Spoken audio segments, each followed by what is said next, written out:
everybody. Welcome to Monday Night Live in Lexington, you guys. My name is Kathryn Kauffman, and I'm a psychic medium here in Lexington, Kentucky.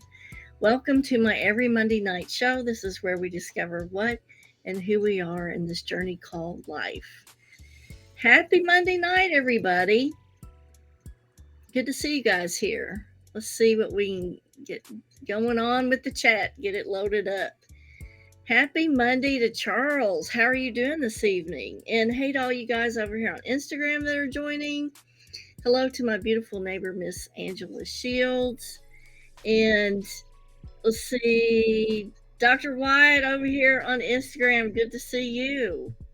And KYGS Ryder, good to see you too. My Monday night buddies. How is everybody this evening? It doesn't seem like Monday to me. It really doesn't. It seems like Sunday, almost. Draw your attention to the QR codes over here.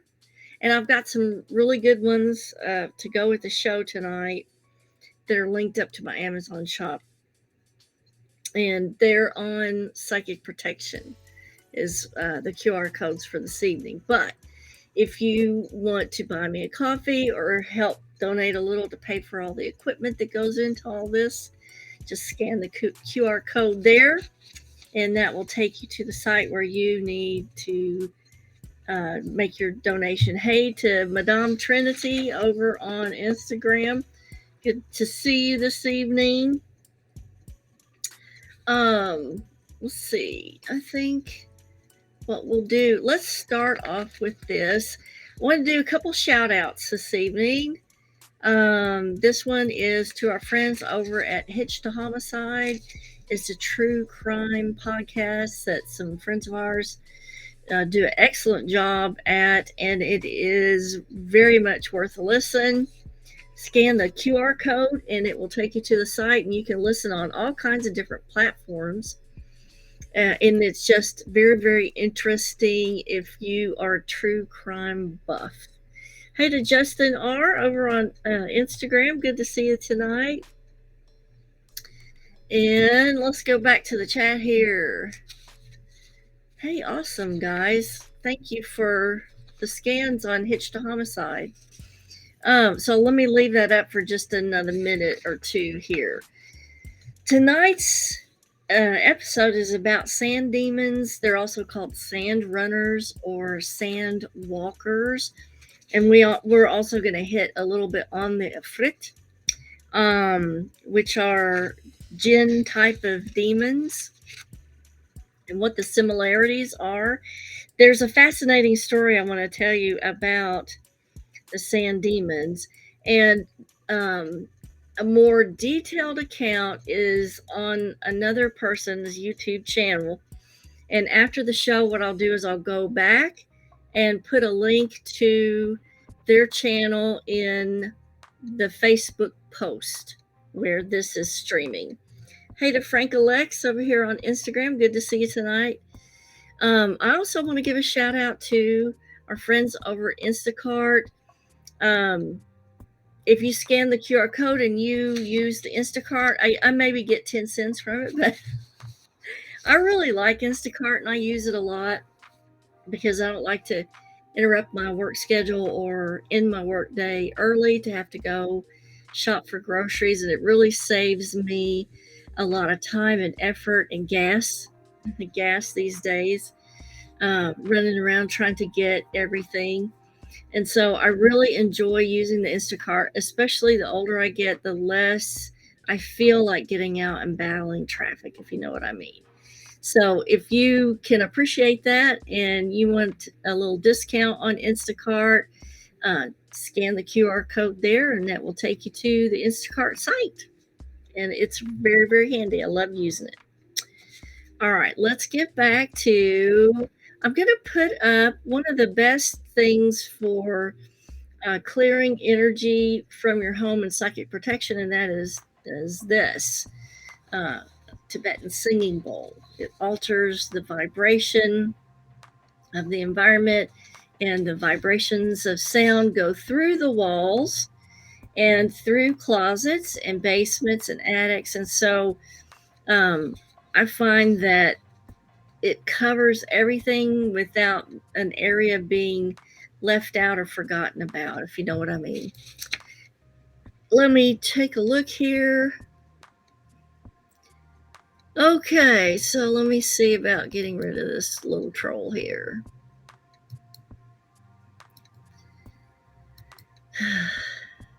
Where's me? These people wear me out. Happy Monday, Melissa Begley. Good to see you. So what other people try to do is they'll find a stream that has some kind of psychic or paranormal topic, and then they piggyback on that and try to get the followers to get a reading from them or donate money or whatever. It's very annoying, but it is a fact of the world that we live in these days, isn't it? So I have to kind of look out for those. Hey to Susan and Charles Breakfield over here on Instagram. Good to see you tonight. So let's get into some sand demons, shall we? Let me tell you about the story that I looked into as I was doing the research for this. They're also called sand runners or sand walkers. Now, as we're talking about this, I'm going to put up the location that we're talking about. Now, these stories come from a specific region, and this is the region that we're talking about here. Okay. So this image is provided by Google Maps. And let's take a look at this other picture of it here. Now, these pictures are from Google Earth. And the region of this desert is called Rig-e-Jinn. Now, the research that I did spelled Jinn, G-I-N-N, like the Jinn, and so it's spelled both ways, but this is the area that we're talking about. And as you can see from the other picture, it kind of borders on a national park. I don't know if this region is part of the national park or not, but there's a lot of history and folklore about the region. This is another kind of picture of the Rig-e-Jinn, vast area of sand dunes in the middle of, I can't pronounce it, Dasht Kavir, Iran's central desert in the border region of the Semnan and Isfahan provinces. So not a lot of people will travel to this area because of all of the stories and the folklore that have been told about it. So, and sorry, you guys on Instagram can't see the graphics that I'm putting up, but just know on Instagram, I am working on getting you guys on the restream so that you can see the intros and the QR codes and all this other stuff, but it's going to take some doing and some finagling and downloading other programs and, you know, what do we call them? Workarounds. It's going to take some workarounds to get it done. So bear with me. So anyway, Rig-e-Jinn is what we're talking about. Now, the sand runners take the form of living sand, and specifically a living sand dune. And what they do is they control the wind, changing its form and shape at will. These entities were encountered by a Russian exploration team in the 1940s, and this was well documented. The Rig-e-Jinn, or Dune of the Jinn, it's also called Dune of the Jinn or Rig-e-Jinn. Nomads reported that stones there, contained within its location, emitted a crying, howling sound, okay, that so disturbed them, and also specifically the camels, that the camels refused to often enter the area. And if they forced the camels to enter the area, they walked so fast to get to the other side of it that they refused to stop until they were out of the area. And so in the 1940s, a group of Russian explorers or researchers documented the following. And this was such a really cool story. One of the researchers Okay, so they have this armed vehicle that became stranded in the Rig-e-Jinn, and they noted a column of sand whirling and moving across the desert. Only it undulated and moved in such a way as if it was alive or cognitive of the presence of the research vehicle. And so that drew their attention to this column of sand. So one of the researchers, being inquisitive, got out of the vehicle and allowed the sand to swirl around him. The remaining researchers watched from the vehicle as the sand completely consumed the tissue parts of the man. The only items that remained were inorganic items that were part of this man's clothing. That's pretty bad. A dust storm was in the wake of the creature after he devoured the man, and the rest of the researchers sheltered in the vehicle until the dust storm had passed.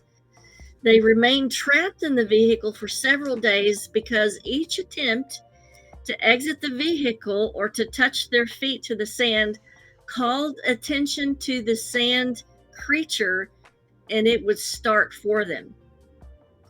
The researchers noted that instead of individual sand particles acting as one, or instead of the individual sand particles acting as one from observation. In other words, at first, when they first saw the sand runner, sand demon, they thought that the particles of sand were acting collectively as an entity. But after they observed this thing for quite a while, they noted instead that it seemed to be a singular creature instead of individual things acting as a group, which I thought was pretty interesting as well. Hey to Valerie McGrin and Johnny, good to see you tonight. So several days passed, and the Russian reconnaissance team found the stranded researchers because all they could do was sit and wait for help. They couldn't get out of their vehicle. And in 1940, they just had to sit and hope that some of the other research teams would go on reconnaissance and found them, which is what they did. The researchers told the retrieval team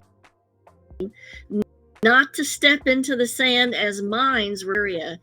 In other words, they lied to keep these other men out of harm's way, and they really didn't want to talk about what had happened to the researcher that was killed or what was, in the sand. So keeping the knowledge of the sand creature a secret, later they admitted to the truth in separate debriefing sessions. The team leader, Nikolai, his reputation was damaged by admitting the truth, even though secretly his leaders told him that they did believe him, but that they would deny it in public. To which he later retracted his account in order to save his career. Very interesting. Let me check the chat, make sure that there's no questions. Hey to my beautiful neighbor, Miss Amber Bentine, Sandra Pelfrey, Onessa, Ina Thompson, Sandra Lee Small. And let's see. Okay. We need to take care of some things here. Hey to Kathy. And Amber says, sounds like sand earthlings. Well, we'll get there. We will get there.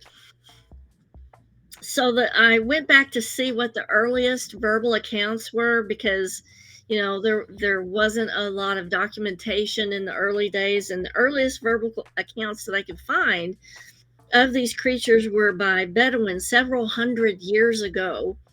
The legends indicate that a boy from a certain tribe took a walk into the desert and never returned. However, that wasn't unusual, but days later, several other people from the tribe went missing also, including quite a few of the camels. So they were telling other tribes, stay away from this area. This is an area of sand demon.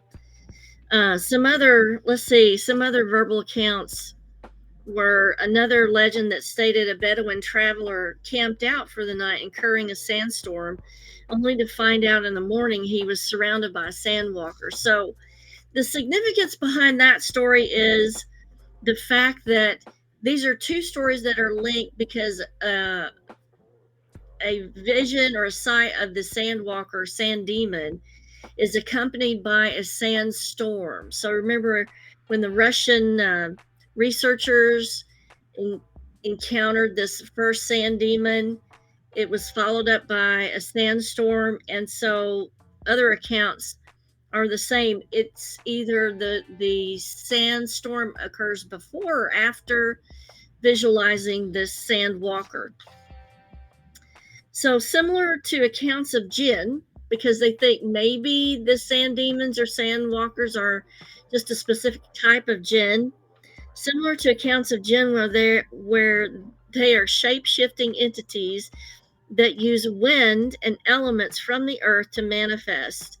Okay, so a lot of jinn appear as dust, sand, dirt, fire, smoke, and these are all things that come from the earth. And so what I'm thinking is this may be just a different type of jinn, but the main mode of mechanism that's at work here is the manipulation of air and the wind.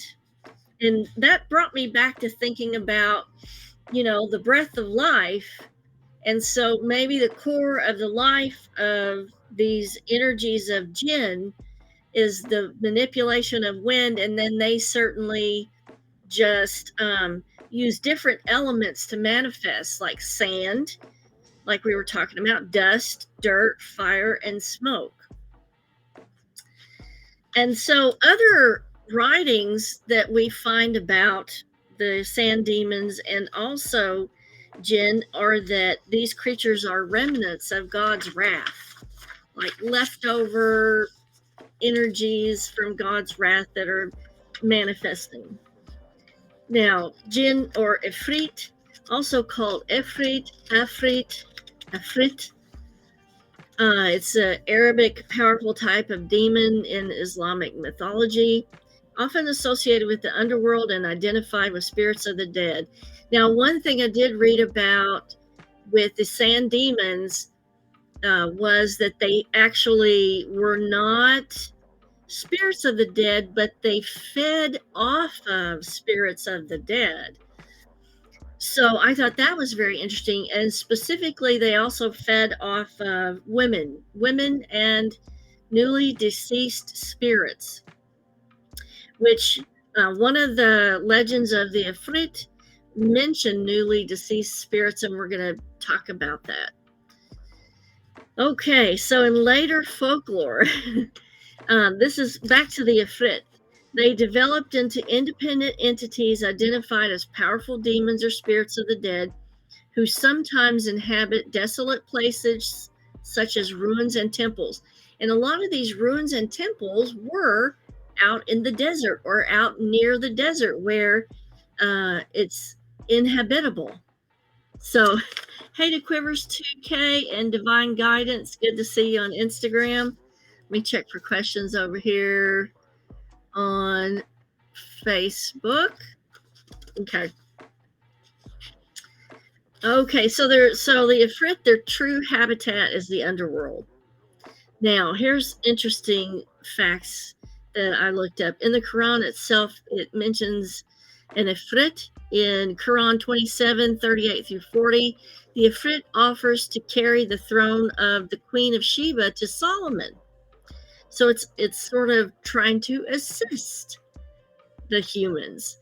In a narrative of Muhammad's night journey, according to the 8th century by Malik ibn As, in the latter account, the Ifrit among the jinn threatens Muhammad with a fiery presence, whereupon the archangel Gabriel taught Muhammad the dua, an Islamic prayer, to defeat it.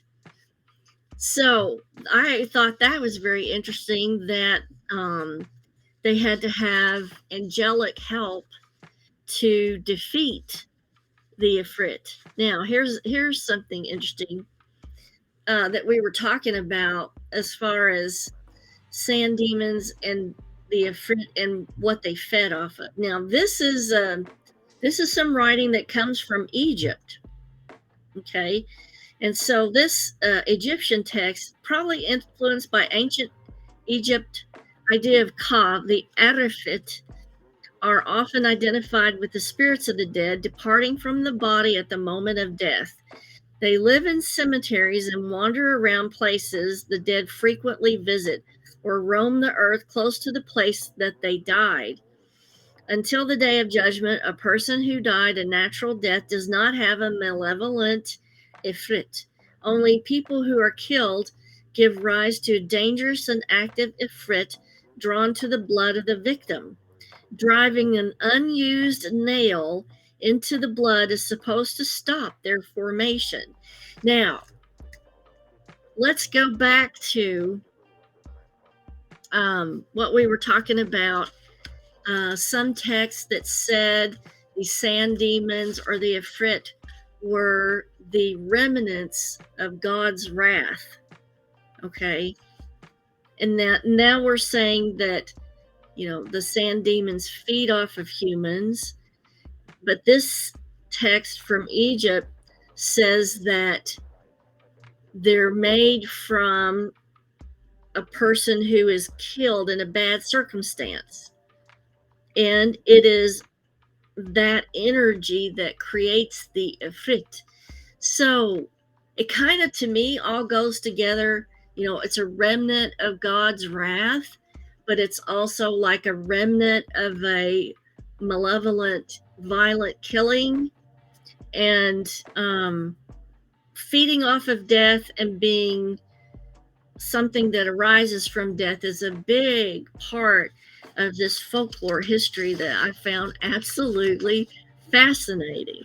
Because, in Western culture, we don't really talk about these kind of things, and we don't really know much about them. And so that's why I'm bringing the program to you tonight, is so that we can kind of be aware of some of the folklore and the history of these type of creatures. Now, see, such a fit might scare and even kill the living or take revenge on the murderer. Martyrs, saints, and prophets do not have this type of energy, and therefore they do not form into an Ifrit. So now my question is, if a martyr or a saint was killed in a bad way or malevolently slaughtered because their energy was of such a positive nature, does that mean they would not form an Ifrit? I don't know. That's a good question. Here's another excerpt from Moroccan belief. The Ifrit form a more powerful type of demon compared to the jinn and other supernatural creatures. So in Moroccan beliefs, the jinn were separate from the Ifrit, and the Ifrit were more supernatural creatures. So they have a more substantial existence and were greater in scale and capacity than other demons, and their actual physical appearance was different and often portrayed as having monstrous deformities such as claw-like hands or thorny hands, flaming eyes, or 7 heads. So Amber says, wow, I totally believe this. History is so important. Yes, it is. And I thought it was interesting that, I think the wind is the mode, or the wind, the air is the mode of energy that we're dealing with, and it just manifests through these different types of things from the earth. The fire, smoke, sand, dirt, earth. I don't know about water, though. I did not read any accounts of it forming from water. And one of the things that they were saying about this sand in this specific region having extra energy was that people would go to that part of the desert and take the sand and bring it back to use in their homes and different places. And the history or the folklore that goes with that is that somehow the sand was instrumental in creating the flying carpet folklore that we see today. Now, they went into detail with it, but I was more interested in the actual demons than anything. So, and I will definitely put links to both videos in the Facebook post afterwards. Let me check our time. We're good. Oh, next week. Let's see. I wanted to talk about argon pyramids because I've always wondered, do these things work? If so, how do they work? How do I explain those to you guys? Does anybody have an argon pyramid? And can you answer me in the comments real quick to see, do you think the argon pyramids actually work? And, if you have one, like what kind do you have one? What kind do you have if you have one? Hey to Pam Smith and Betsy Conklin over here on Instagram.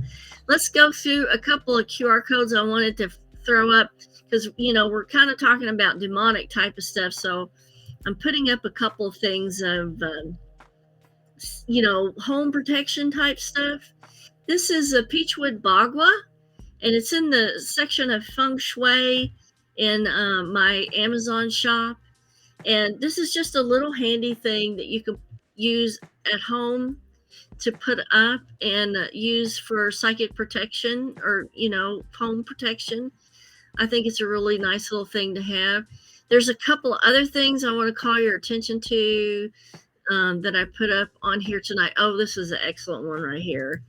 This is some white sage spray. Like if you can't smudge your house and you want something really quick to use, let's say that the energy or the air just feels stagnant or it just feels yucky. Or maybe you're sick of winter and you let's renew the energy of the house. This spray is great to do that. Let's say you don't want to spray, you like candles. Well, here I've got you covered. Here I got you covered. This is Sage and Palo Santo candle. These are awesome. I absolutely love the scent off of these. And they just change the whole energy of the environment. Love these. And I'm loving these QR codes here for you guys because it's so nice to be able to share some of the ideas that I put on my Amazon shop for you guys. I really do love that. Okay, let's end with this. If you want to support the stream or buy me a cup of coffee, there's the QR code. It is much appreciated. Hey to JAWB1950. Hey to you. Good to see ya. If you missed the beginning of the show, you just rewind and watch. And this is always logged in on my YouTube channel. I'm also going to leave a link in the comments down below after the show to my new YouTube channel. I will be putting all of the Monday Night Live episodes on there eventually. They're all going to migrate from my old channel to the new one. And that way, they won't be mixed up with other stuff and you won't have to sift through to watch it. But anyway, I hope you guys enjoyed the content. Let me check all this stuff, make sure you don't have any. Awesome. Good to hear. All right. We'll see you guys next Monday. And next Monday, I want to do argon pyramids. Charles says they're great for focus and calming. Hey, Charles, I love the sound of that. I've been very intrigued by them, but I'm going to go, you know me, Charles, I'm going to dive deep into the quantum physics of it, because that's just how I roll. Hey to Alvarez, good to see you tonight. Let's see. So Amber says yes, just like chimney history. You've taught me how our practices in the old days formed from these beliefs. Spirits travel in the wind easiest. Yes. And there's so many. There's so many folklore stories about specifically demons using the wind. And so when I came across the story about the sand demons and how they were wind type of creatures, I was like, ah, do we see a pattern here? Yes, we do. Okay, I hope you guys have a fabulous week, and I will see you next Monday. Until then, kisses from Kentucky, and I will see you guys later.